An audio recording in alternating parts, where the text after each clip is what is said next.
Kaixo, Daniel Kerejeta naiz, lehen hezkuntzako ikaslea, eta lan honetan Euskal Kondaira bat kontatuko dizuet txotxongiloen bidez. Kondaira honek izugarri du izena, eta Euskal mitologia aurrentzako ipuinetik jasoa dago. Ipuin honen idazleak Izaskun Zubialde eta Nekane Atxubakarro dira, eta 11 kondaira ezberdin kontatzen dizkigu. Nire kasuan aipatu bezala, itzularri kondaira hautatu nuen hainbat arrazoiengatik. Lehenik eta behin, aipatu beharra dago nire praktikaldietan aurrera eraman nuen proiektuan itzularri kondaira landu nuela. Beraz, ideia polita eta erakargarria iruditu zitzaidan proiektu honi txotxongiloen bitartez amaiera bat ematea.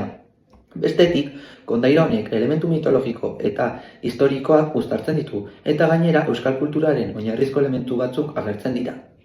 Horretaz gain, lehen hezkuntzako lehenengo zikloan jada ikasleek historia aurreko ezaugarri nagusiak lantzen dituzte. Beraz, ideia interesgarria iruditu zitzaidan historia aurrean emandako aurrepausoak modu bisual batean ikastea. Aipatu beharra dago kondaira honetan aldaketa batzuk egin behar izan ditudala. Lehenik eta behin amaiera Aieti gaztetxeko LH3ako ikasleek sortu dute. Bestetik, protagonisten arteko elkarrizketa gutxi zeudenez, nik dialogo batzuk txertatu ditut. Orain, emanaldia agertuko da, espero dut oso gustukoa izatea. Mila esker!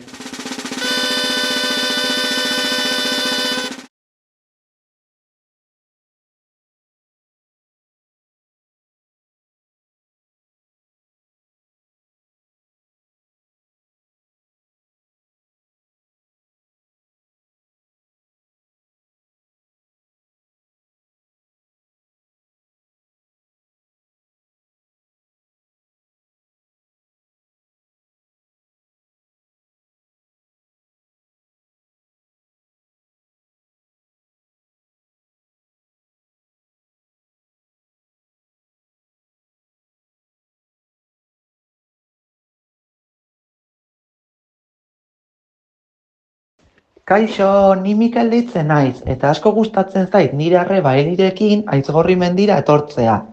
Gentilek diotenez, mendi honetan urre mordoa dago, baino nun, auskalo.